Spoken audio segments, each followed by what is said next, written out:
All right, so kind of changing gears, going to the Pac-12. Last night we had a big matchup between Stanford and Washington. Washington is our number 3 ranked team in this week's leading rankings. the Pac-12.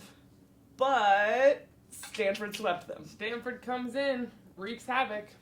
Just absolutely nuts. This is the second time that Stanford has beaten Washington this year, and Washington's only lost 3 times, and Stanford's beaten them twice. 2 of those 3. Right, exactly. So, just really incredible performance. I wonder what for it Stanford. is. If it's they're just a bad matchup against Stanford, or if it's just Stanford shows up to play. Well, and the Stanford team actually looks a little bit different than they did when they played Washington earlier in the year. They've recently switched from a 6-2 to a 5-1.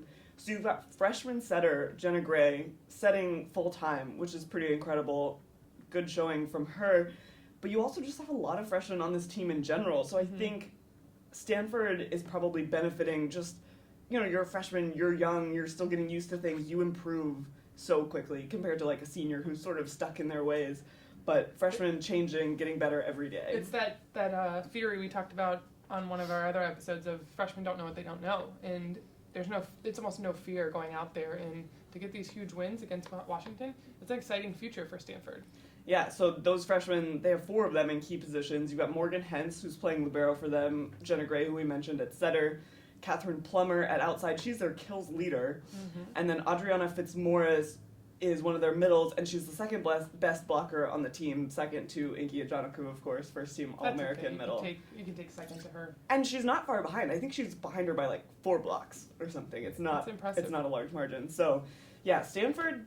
I mean, I think they're in the teens in our ranking this week, but we'll definitely have to look at that come Monday. Just a few bad losses on the season, but right. I mean, hey, conference play is when it really matters, and the second half of the season is when it really matters. It's not about really how the preseason went; it's how the puzzles to the pieces are falling together. The pieces to the puzzle are falling together at the second half of your season. Right, and so Stanford has Washington State on Friday.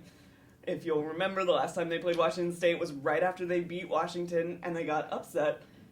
Washington State since has not had the same amount of success they were having when they first played Stanford, so I don't think they quite have that momentum to bring into that match. That confidence having already beaten Stanford. And I think this matchup is very interesting because I look at these two teams as 2 of the teams that have surprising wins. So they're kind of unpredictable, and it's fun when you see those two type of teams meet each other. Yeah, for sure. So we will be keeping a close eye on that one.